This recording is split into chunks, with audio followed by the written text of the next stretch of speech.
And we're live. Thanks for coming back to the Awaken Alive podcast. I'm your host, Mike DeCroche, along with my co-host, Mark Smith. And on the phone today with us, we have Karsten Jensen from Yes to Strength. Before we get started, just want to remind everyone to, please subscribe to the show and check out our website, IamAwakenAlive.com. On our site, we have a growing database of unconventional fitness and health and wellness information. We also have a lot of great lifestyle-related articles on there. Just as much as we can possibly create to help improve your life in every way possible. We've also got a growing unconventional training portal that we launched a couple weeks ago that is, if you're interested in unconventional training, is complete with follow-along programs, follow-along workout videos, over 150 exercise tutorials that go through unconventional training methods for using sandbags, kettlebells, battle ropes, and even unconventional ways to use traditional barbells and dumbbells. So if you're interested in learning more about that stuff and want to train with us, you can subscribe monthly to the portal for just $9.99 for your 30-day trial, or you can become a lifetime member for $150. It's a great value. We've got a lot of guys lined up to contribute to it, so please check it out. But Mark, with that covered, I will let you take it away. All right. Well, thanks for coming on the show, Karsten. And You're welcome, Mark. we're really excited to have a guy of your expertise. So you're originally from Denmark, yes? Yes, I am originally. Yeah, I am. I came to Canada in 2007, and it was nice to see that two of the athletes I worked with in Denmark, they won silver medals in Rio here last week. One guy in wrestling and one girl in badminton. That's amazing. Yeah, it is. That always looks good on the resume. Yeah, I'm not going to put that on my resume, even though I play a very, very small part of that. They've done 10 years of great work since I left Denmark. That's amazing. Yeah. But you were a part of the process, and as any coach, every athlete has had many coaches along the way and many people that play a role in their success. Yeah. Now you say sandbags before. The one guy, he gave me one of the best experiences I've ever had with sandbags. So that's the wrestler guy. He wanted to get better at lifting his opponent off the ground. That particular part of wrestling where the judge put one guy on the ground and the other guy get a chance to lift him up. Yeah. When he's used a barbell power clean to train for that up to that point, and the needs analysis that we created kind of led us to realize that the grip was missing from that. So the wrestling specific grip where one hand grabs the other forearm. Mm-hmm. So because he was already world class back then, he had won 2 silver medals in world championships. So I had the budget to buy sandbags for him, and actually not buy them, have them created at 10 kilos, and then in jumps of 10 up to 80, he was 70 and is 74 kilos approximately. So we had the 70 kilo sandbag on the ground, and he bent down and he grabbed it with a wrestling specific grip and mimicked the throwing motion. And 3 weeks later, he threw he lifted a 100 kilo guy off the mat for the first time.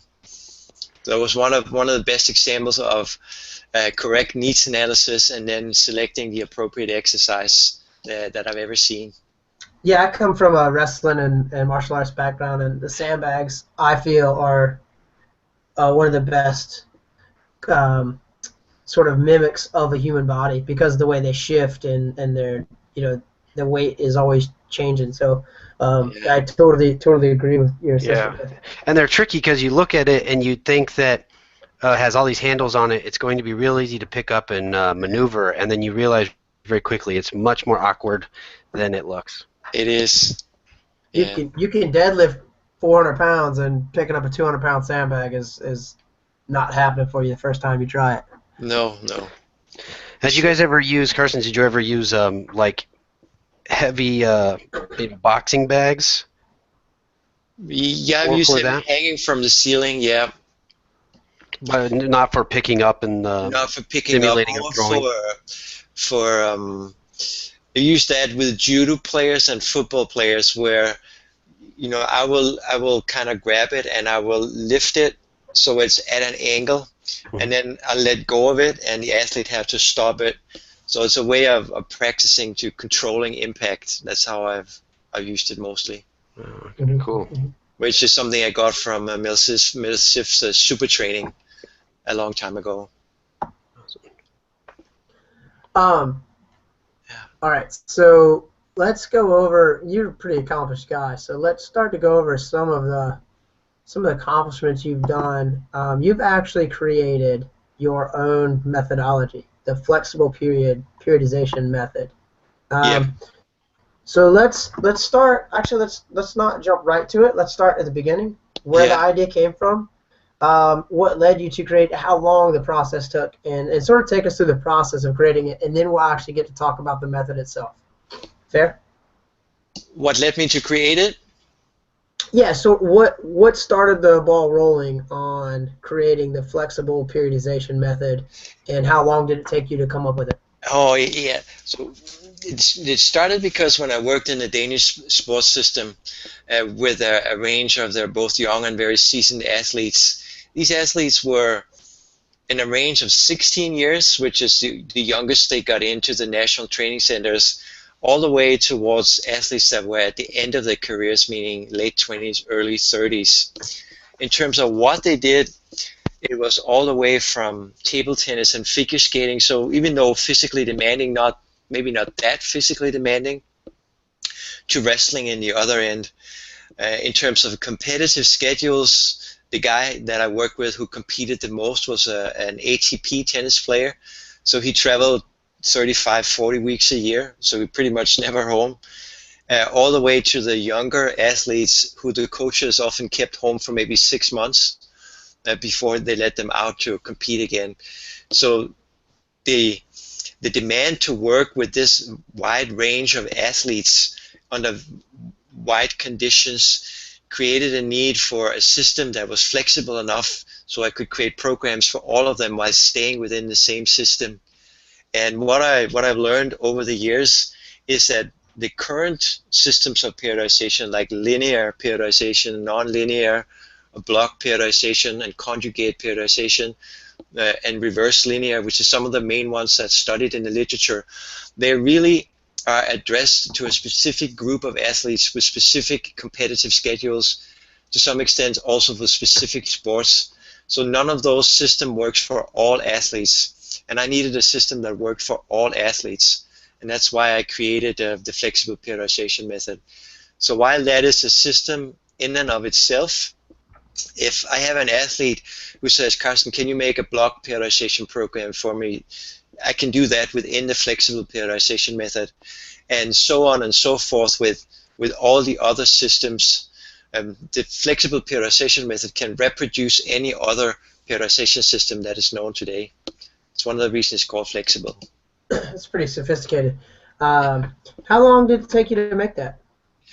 Well, I don't think you can really say that, because it's a process that started when I read the first book about periodization in 1991 in university by Tudor Bompa, and it continues to grow. Right now it's version 2 that we are putting out, and it's better than ever. But in 5 or 10 years, it's going to be even better than it is now. I would say, if I should say anything, from I started learning about periodization, which was in 91, until the book with version 1 was out, that's 2010. So you could say that was 18 years. Hey, Karsten, just for the average guy who may not know, like what exactly does that mean, periodization? Periodization is a very simple concept. It means a division into periods. And if you take that into a training context, it means a division into a longer period, and that's what sometimes is called a macrocycle, into shorter periods, and those are called mesocycles, with different goals, structures, and content of the training program. And the goals here would refer, for example, to hypertrophy, maximal strength, and muscular endurance. And these goals then, these periods then should come in a specific order. which is really what periodization principles are all about. For example, to develop hypertrophy before strength, strength before power, maximal strength before muscular endurance, and things like that. So there's a hierarchy of the different physical qualities. And that tells us that periodization is a lot more than variation, which is a point of view that sometimes can be heard. Would you say that it's possible to go out of order, or do you adhere strictly to the order of hypertrophy, maximal strength, muscular endurance? Well, there are. So training is very pragmatic. That's one of the most important things to understand about training, is that it's about getting results. So there's a thought behind, you can say, the standard order. But in some cases, and I learned this from Tudor Bompa, a sequence could be hypertrophy, maximal strength, and then hypertrophy again, with the thought that when you then have improved your maximal strength with, let's just say, 3 RM loads, then you can in your next hypertrophy cycle use a heavier load and then create a stronger stimulus for muscle mass. So as long as you know what you're doing and there's a reason behind it, it's okay. It's all about creating results. It's not about following things that are in books. And how long does a typical cycle last? Is it, or does it really depend on the person in the program? Typically, a macro cycle is dictated by when somebody wants to compete. If it's someone who trains at home, it's really about what's the time it takes to create changes in the body, and 12 weeks here is a good guideline. Well, you obviously will see improvements before 12 weeks, but if someone has a significant goal, they should set aside 3 months or more for it in general. It would depend a lot on if it's somebody who has never trained a lot, they can see results sooner. If it's someone who's trained many years, they might have to work longer to see improvements. So don't start prepping the beach body 2 weeks before spring break, you're saying. You might want to start it around Christmas. Yeah, don't do that. Yeah. Okay. And really, I think most people who are really likes training and like fitness, we stay in shape year round. You don't kind of let it go, unless you're in those types of sports where you bulk up and then you cut down or do things like that. But now, with that periodization in that scenario, let's say it was, like you said, a bulking phase and a cutting phase, is the cutting phase considered the mesoperiodization? The which? The not macro cycle, the mesocycle. Yeah, so a cutting phase would be a mesocycle. The mesocycle is periods within the macrocycle where you seek specific changes in the body. So in this case here, it would be cutting, reducing body fat. And because the person then would be in a caloric deficit, you in most cases wouldn't expect to see a lot of gains in other parameters. Maybe endurance, but not strength or power, or definitely not hypertrophy, because those qualities require that you have a lot of energy in the body to train for it. You keep going for our listeners. Will you give us a working definition of hypertrophy? Muscle mass. Perfect. And I know that Charles Poliquin is a huge hypertrophy guy. Have you ever read any of his stuff or studied with him at all? Poliquin's books was one of the first books I read. I read the Poliquin Principles in 1997, and it has been some of the insights and principles have been a staple in what I've been doing ever since, and there are several references to his work in the manuals that we've created. So I think he's one of the best for sure. Yeah, he's even among fitness professionals like myself and you, he's one of the guys that just sort of stands out above all others when it comes to his knowledge. And I think I read recently that he was, so maybe the Joe Rogan Experience or something. He was one of the top most interesting people he'd ever been interviewed or something like that, and he had the honor of coming back for that. Okay. Which was pretty cool Yeah. considering the kind of guest that is on that show. But yeah, I know that every time I've studied or looked up hypertrophy, his name always comes up. So Hmm. I was wondering, your experiences with his work.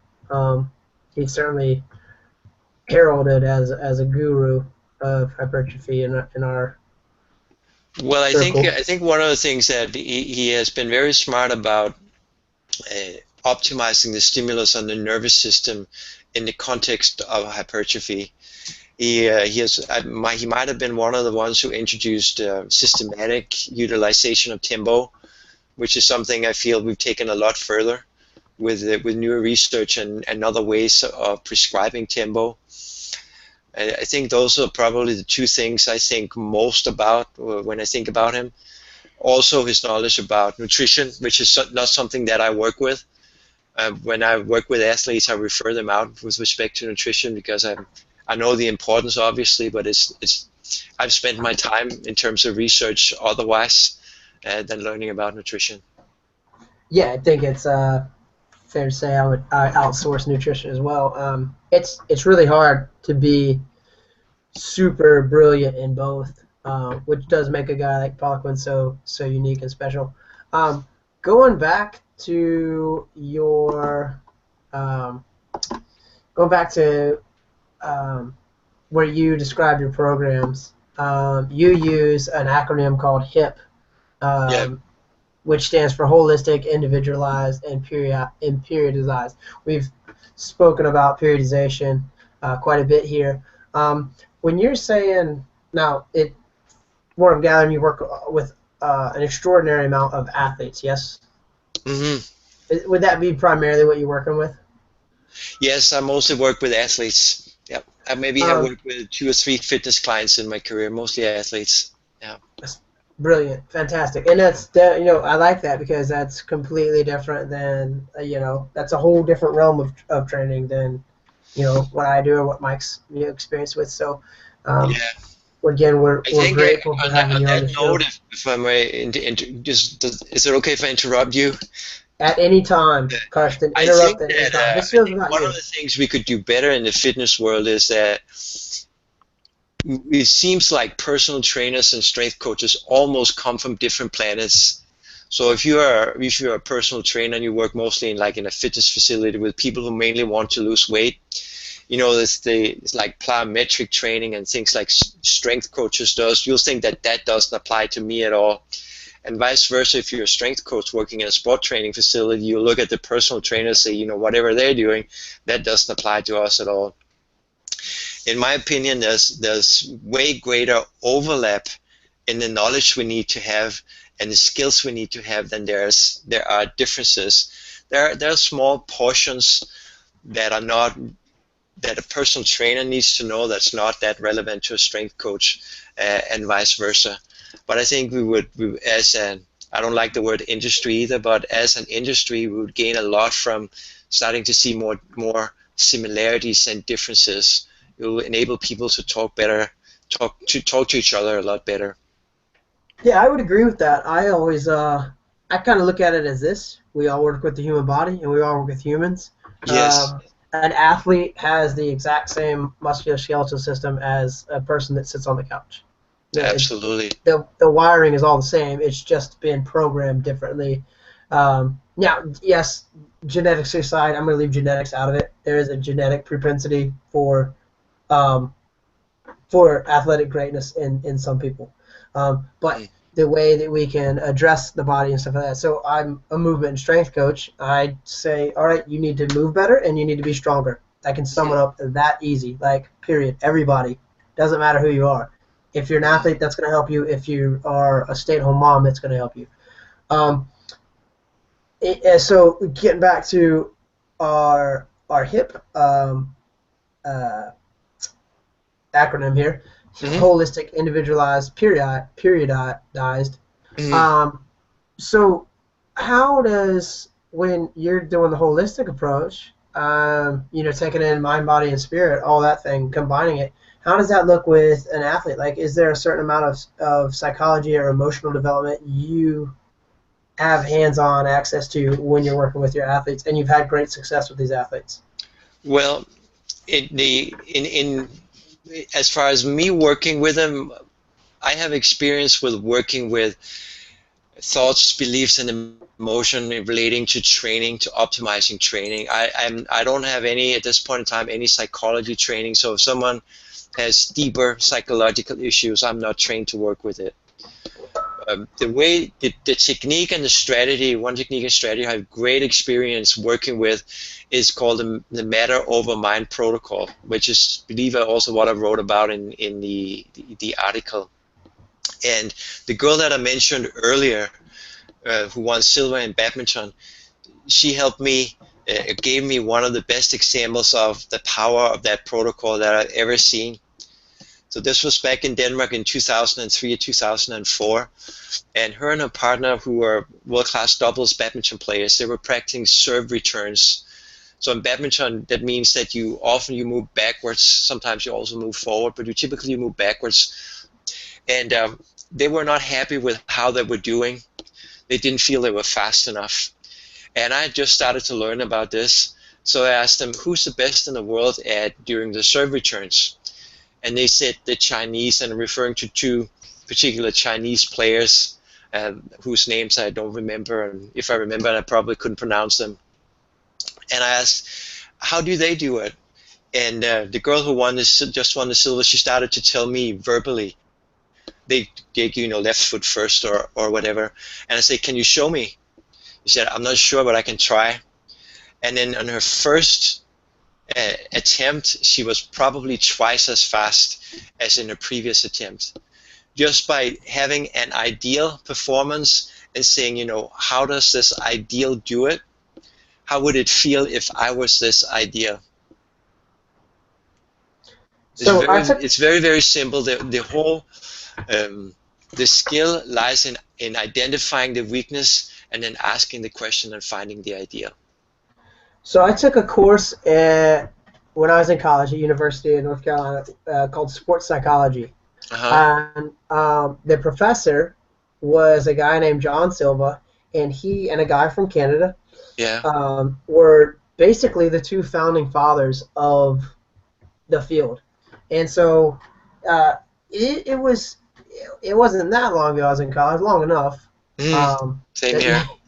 Long enough, right? Yeah. And but the field had been around for a while itself.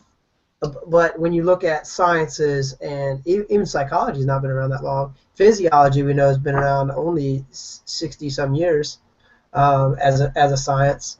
And so he's talking about sports psychology, and then how it is not a psychologist working with athletes, but then it became specific to what it was, sports psychologists, and that we have these high-level athletes, the mental and social pressures that are put on them, and how do they organize their thoughts and ideas, like you were just speaking of, to optimize performance. And basically it was absolutely one of the most fascinating courses I've ever taken. Side note, he had a heavy involvement with the U.S. Men's handball team, which was pretty cool. Okay. But yeah, listening to him talk and it being a relatively new science, in terms of science, was really fascinating. And I think that there is a lot more to the psychology of sports than we give credit to. Unless you're working with high-level athletes, then you can really see, how much. It's not just mental toughness, but like, how does visualizing the outcome, the desired outcome of a match, for sure. How does that play, and how does running through that in practice and training sessions to get the desired outcome? Yeah. I was just talking to my father-in-law about that sort of principle with golf, and like how a lot of it is standing there visualizing your body doing it right before you get up there, and not actually I don't know how to say it, but like you're not like forcing a ball like a pitcher would, where they say you're aiming it, but just you're visualizing it, and you just sort of recreate what you saw in your mind. Yeah. And there's very good science to support it, that it works, it improves performance. So it's definitely a way for anyone at any level to get more out of their training and the competition to apply visualization. absolutely. And talk to any really strong person, they credit most of the strength to the mind. For example, Yeah, a guy called, are you guys familiar with Vasily Alexeyev, a No. uh, weightlifter from the 70s? yeah, Hmm. yes, I am. Yeah. So he has a quote in one of Stuart McGill's book that it's a matter of strength, but not in the muscle. He points to the biceps, but up here you got to work very hard, not with the muscles, but with the nerves. A lot of the performing strongmen, they're very religious, and they credit a lot of their strength to to use that word, the divine force flowing through them. Yeah, I think there's certainly an out of body experience when you really are lifting something heavy, and definitely um, definitely a mindset. I actually contemplating an article kind of talking about for the everyday person, how to kind of go all in, just one time a week, just completely go nuts on a workout. You don't have to do it every day because you can just sort of beat the shit out of your body if you do that as an everyday person, not an athlete. But yeah, part of that is starting to think about the workout a few days out. Starting to visualize it and really think about what you want to achieve during that training session. And for me, all my best days ever have been because mentally I was dialed in. Hmm. You can't just like half-ass show up sometimes, and you can still get the job done. But those amazing feats of strength, the PRs, all that stuff, your head has to be in it. Hmm. Had nothing to do Absolutely. with the pre-workout that you slammed right before? That Yeah. helps. That helps. A little bit of caffeine, a little extra There, caffeine. there's a very good principle from periodization that can guide us whether slamming your body once a week is a good idea or not. And that's a general adaptation syndrome. You guys familiar with that? Mm-mm. Yeah, I've heard it. I haven't Yeah. looked much into it, but yeah. So it's roughly it's the idea that at kind of at time zero we are at a baseline in terms of readiness, what you can do, for example, how many continuous kettlebell swings with 24 kilos or something. And then you do a workout of a given intensity and volume, and your readiness drops, indicated by at the end of the workout you're tired and you can't do what you could do in the beginning. And then there's a recovery phase where you get back to your baseline, and then because of the intelligence of the body, you super compensate so that next time you train, you can do more. And at the base level of this principle, your next workout should be somewhere within the super compensation phase. Hmm. Because if you wait until you're then back to baseline again, that's where you maintain strength, you don't get better. So for training once a week to work, you have to train hard enough so that a week after you're still in the super compensation phase. That makes sense. Yeah, I go basically nuts every Friday, and then all the other days are sort of like Yeah. working on a skill or maintaining, not even maintaining, but doing what would seem like a normal thing for me. Mm-hmm. Um, just a normal kettlebell workout, or it's still challenging, but it's not like in the red. No. You know, I don't feel it for 2 or 3 days afterwards. I just sort of feel kind of nice the next day. Yeah. Uh, and that sort of thing. And then, of course, I'm obviously very busy with teaching students, Okay. and moving with them constantly throughout the day. The other challenge with and depending on how long someone has trained, if someone needs still to develop this skill of that lift they're practicing once a week, that that I will say that won't happen by training it only once a week. They need to train that skill much more often. I'll Oh, credit yeah. Pavel Tsatsouline for saying that strength is a skill, which means you want to, like you're from martial arts, you will never contemplate just punching once a week. You want to No, no, practice the no. skills as often as possible. And I always say repetition is the mother of instruction. So if I'm teaching skills or I'm working on skills, we're doing it all the time. That Mm-hmm. skill is done until you can do it. Um, But as far as like max intensity and leaving it all in the gym or actually the backyard, I really only go crazy once a week at this point because that's all my body handles now. I used to go hard 5, 6 days a week, and I just hurt all the time. So it's more like, let's not beat the shit out of yourself because I've got other stuff I have to do in life. Hmm. I have a job to do. I have kids. I have chores. I have all that stuff. So I can't just be like hobbled over all the time. Hmm. So that's where that mindset comes from. Hmm.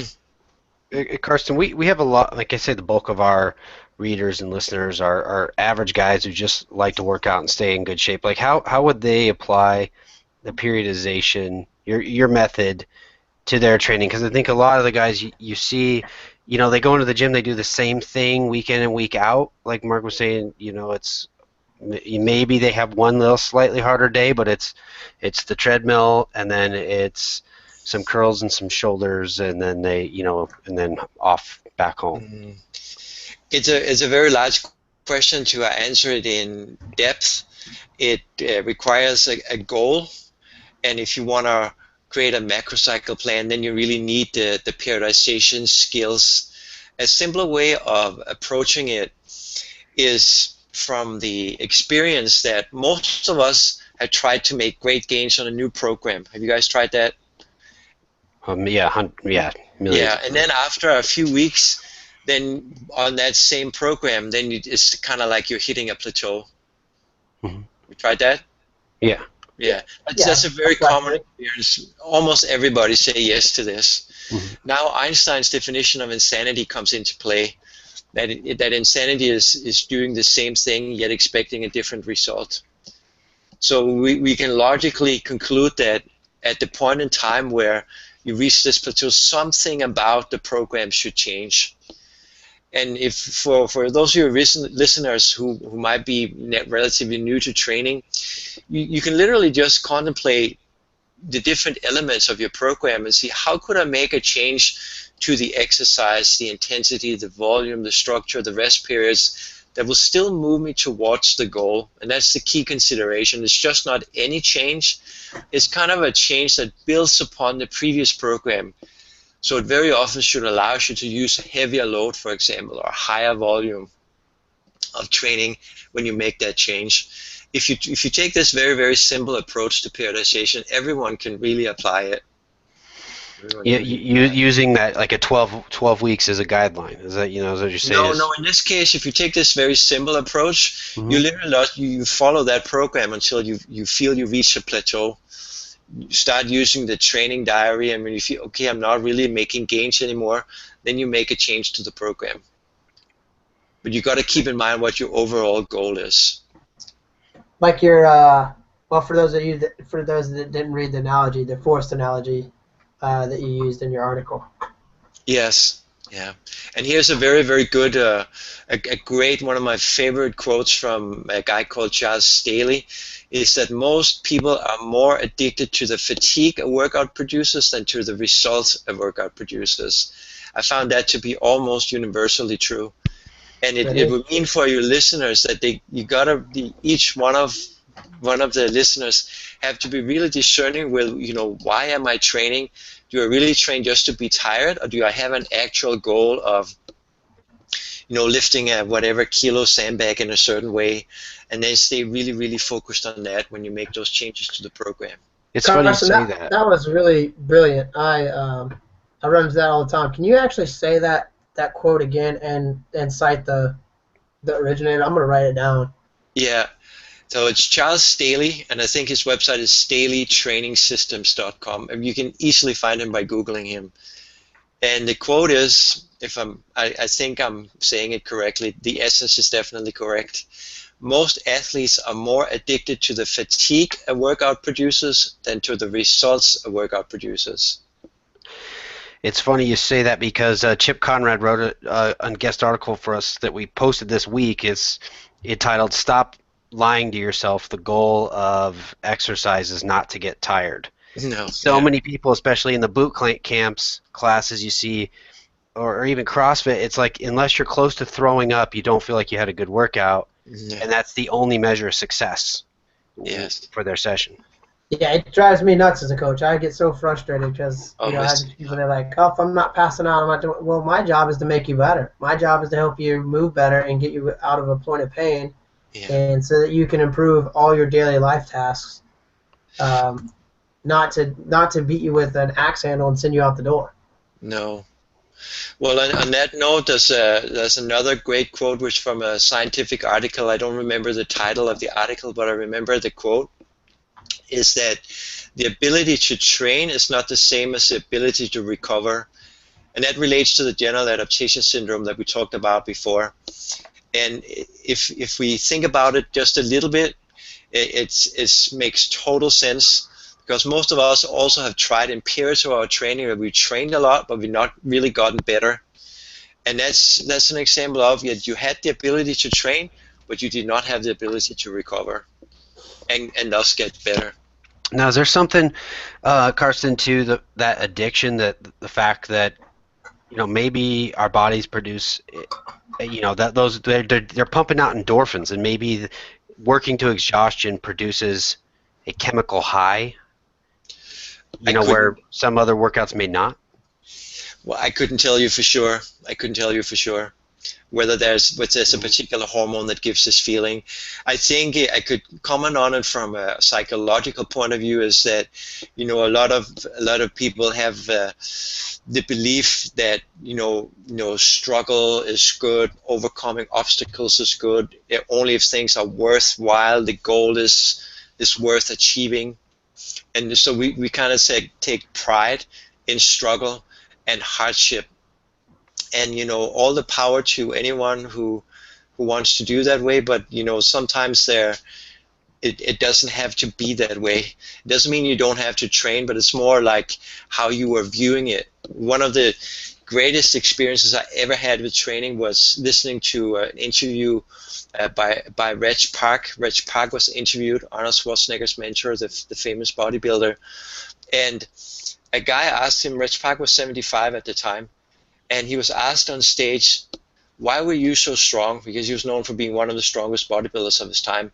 And he said, I never perceived the weight as being heavy. So here's a guy who does calf raises with 1,000 pounds saying, I never perceived the weight as being heavy. And meaning that, weights that would kind of mentally stress other people, he didn't see it as being heavy. Obviously, he trained, but his attitude reduced the mental stress of the training. Yes, who is it? Ronnie Coleman. I think every time he pulls a lift, he just screams out lightweight, lightweight, baby. Yeah, yes. I mean, you and I look at this weight and it's amazing. I mean, the guy is a total freak beast, but there's something to saying that, and I've certainly used that mentality with both my clients, my students, and myself. Again goes back to this. This sort of psychology of performance that we've been talking about for the last on and off for the last 30, 40 minutes here, where the mind does precede the body and drives the nervous system. And if we can convince ourselves that something is doable when maybe the previous self thought it wasn't doable, then we can have tremendous success. We use 3 very specific questions to work with that aspect. Which I learned from a book called To Sell is Human. And those were questions that were researched on a university in the States. The questions go like this. So after I said, anyone can ask himself, okay, how heavy was the weight on a scale of 1 to 10? How heavy did the weight feel? And you answer that for yourself. But let's say you come up with a 7. Okay, I have a 7 on the first question. Then you ask yourself, why didn't I pick a higher number? This is where the trick is, because then you have to say, oh, it wasn't that heavy. I still felt I had some juice in my legs. I maybe could have done 2 more reps. Now the third questions I've added from experience. Then you kind of imagine a little bit more. You take that 7 and say, okay, what if what I felt during that set was only a 4? What if maybe even only a 1? Then you totally take a different point of view and you reinterpret the past. And you see what happened in a very, very different light. Very, very direct, specific questions that anyone can use right away. Would it sort of adjust the preconception or the original conception. Going back and looking at it. So that's pretty cool.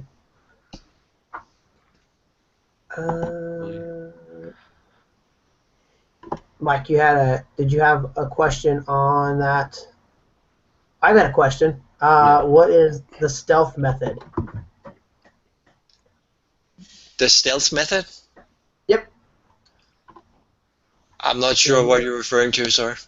It's you wrote on your website here the stealth method, in your periodization. It's going back to some Poliquin stuff, but just sort of mentions the stealth method with the FPM. That eludes me. I'm sorry. It's all right. Yeah. We can go on to the next question. No problem.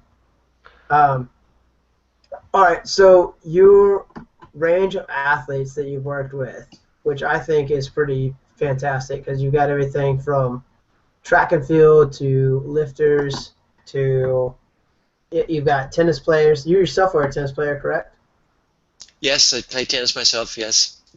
Water skiing, wrestling. It's what most people would say is, hey, look, this is a very diverse group of athletes. Mm-hmm. Yet you've had success with all of them, even though their sports are completely different. Like I could see somebody being, oh, hey, I work with jiu-jitsu, judo, and wrestling. They're all combative grappling sports, and having success. What do you attribute your success with such a wide range? That's a one-word answer. That's a needs analysis. The ability to figure out what movement are performed in that sport, what kind of strength and power, speed and endurance is needed, and where in the movement the strength is needed. That's the way you create results with that type of athletes. Huh. And what is it? Huh? Needs analysis is what you said? A needs analysis, yeah. So really defines in non-technical terms. It answers the question: what does it take to physiologically dominate the environment? Interesting. So would you like break?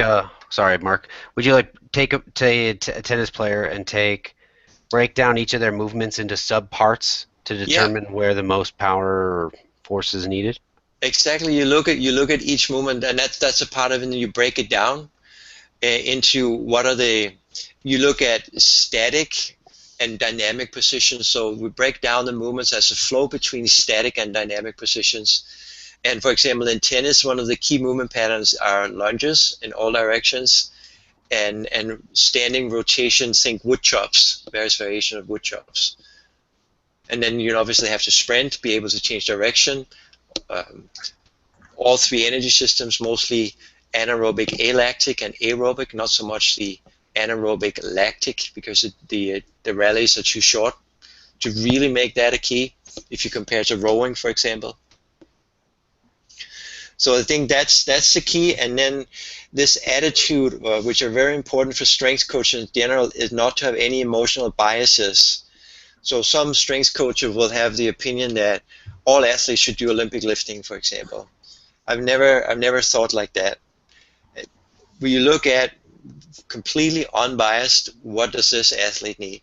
What does this athlete need? Because it's all about helping them to create results.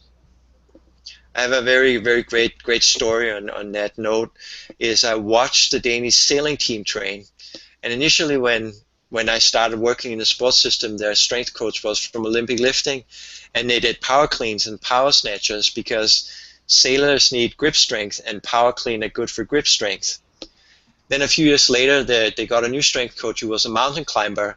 Now they did rope climbing and pull-ups because sailors need grip strength, and rope climbing and pull-ups are good for grip strength. So the biases in those ways of thinking and their exercise selection is very, very obvious. But where they should have come from the point of view, what kind of grip strength do sailors need? What are the best exercises to train that grip strength?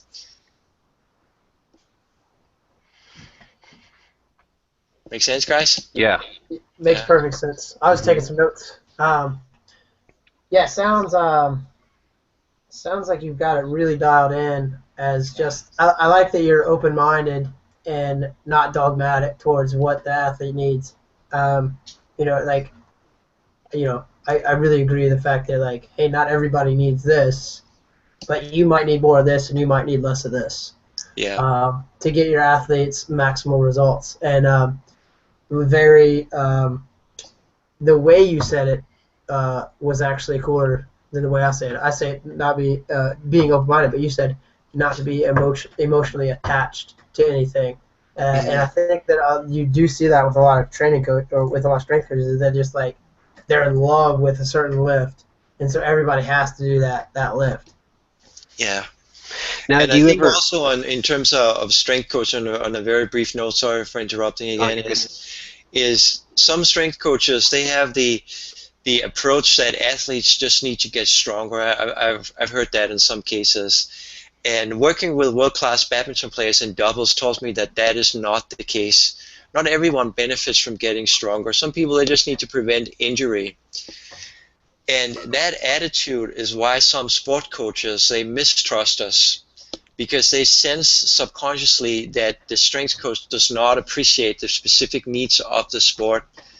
So creating this really careful needs analysis and saying, my job is to help you improve your ability to practice and compete, then the athlete and the sport coach understand that, we are all on the same page here. It's not that the strength coach want to have another set of athletes where he proved that he could raise a squat by 50%, yet the athletes don't win any more games. That's not success for the strength coach.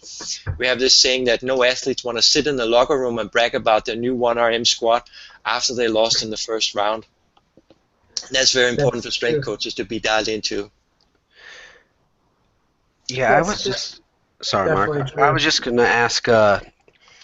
If there's some level of responsibility that's on the athlete or the person, because there's a lot of times you see people where they want to train a certain way because they see other people train that way, and they themselves don't understand what's suitable for their goals. I want to train like a bodybuilder, not understanding that if they just want to lose weight, that may not be the suitable protocol for them. Yeah. Who has the responsibility? Yeah, I mean, so you have coaches who get in love with their system and want to force people into a certain box. Yeah. But at the same time, I could see athletes and individuals doing the same thing, where their goals and their mode of training don't align. That's typically, in my viewpoint, then it's the strength coach and the sports coach's job to educate them on the consequences of their choice, how their choice is not the best fit for their goal, and then know their own suggestions well enough to explain it convincingly. One of the reasons that I very early on learned to be very accurate with what's the purpose of the exercise was that I pretty much, from my very first strength coach job involved world-class triathletes, and this next one world-class badminton players. I knew that if I made the program on a Tuesday, on a Thursday, I would have to stand in front of this world-class athlete and explain to him why he should follow my advice. So I knew I could not just come out and wing it. I had to have a really good argument. And if you don't fully believe it and understand yourself, that comes across very, very clearly. So it's important that we ourselves know the stuff inside out and can explain it very convincingly. Yeah, I agree. So you said badminton again. Actually, it just dawned on me. The girl you said won was in doubles. That was in doubles, silver. Yeah, I watched that match. Yeah, against China and Denmark. And Okay. I watched two badminton matches, and that was one of the ones that I was able to watch in its entirety. So I worked with the left-handed girl. You work with the left-handed. Oh, cool. Okay. Yeah. I don't remember her name, but I remember the match. I always thought that was cool watching that sport in the Olympics, because here, I don't know, in Denmark how it's played normally, but here it's like a backyard family picnic game, and then you see it on the Olympics, and it's this, the thing's going, seems like 100 miles an hour, and it's just insane how fast-paced the game actually is. Yeah. At the Olympic level, I've always gotten a kick out of watching that. Yeah. growing up and playing it in picnics, or we played it in college PE class for 2 classes as exposure to it. But yeah, that's pretty cool. Mm-hmm. Yeah. I think we're getting Mike. How are we doing on time? Mike's the producer. He's the boss. Yeah, we're getting pretty close on time. I don't know that I feel like we're getting a pretty good place to wrap up. Yeah, let's do. All right. Well, let's ask a couple questions here, sort of for the readers. We've been getting into these closing questions here, and you seem like a very well-read guy. You dropped a whole stack of books on us to cover and authors. But what book are you currently reading, and what is it about?